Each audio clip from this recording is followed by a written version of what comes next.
এই সন্ধিয়া মই এতিয়া মগিবমত বহি আছোঁ নাই তাৰপিছত মছজিদতো আমাৰ আজান দিছে ভাবিছোঁ যাম আৰু এতিয়া এইফালে মানুহ এগৰাকী চিলোৱা জুই লাগিলে আমি ওলাইছোঁ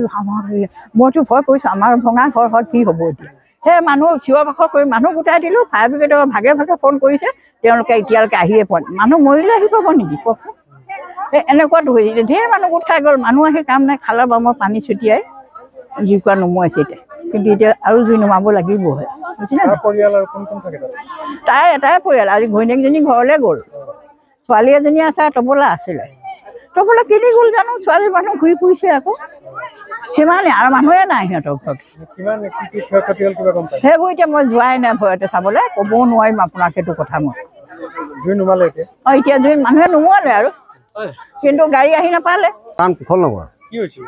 ইয়াত গধূলি কি কৰিছিলে নেকি ঘৰত কাম কৰি আছিলে নেকি জুই লাগি গ'ল ঘৰটো তবলা ৰহমান ঘৰটো মালিকৰ নাম তৈবুৰ ৰহমান তেওঁ পকা মিস্ত্ৰী কৰে ঘৰত এতিয়া সি আৰু ছোৱালী এজনী আছিলে তাৰ জুইটো কেনেকৈ লাগিলে এতিয়ালৈকে গম পোৱা হোৱা নাই ফায়াৰ ব্ৰিগেড এতিয়ালৈকে আহি পোৱাহি নাই 2-3 বাৰ কল কৰিলোঁ এতিয়ালৈকেতো আমি দেখা দেখি নাই হোৱাচোন জুইটো এতিয়া আমাৰ পাব্লিকৰ সহযোগতে নমোৱা হৈছে ৰাইজৰ সহযোগত ক্ষয়ক্ষতিটো যথেষ্ট গোটেই ঘৰে শেষ হৈ গৈছে হেল্ল' যিকোনো খবৰৰ বাবে যোগাযোগ কৰক 7099017330 লগতে 7099017110 নম্বৰত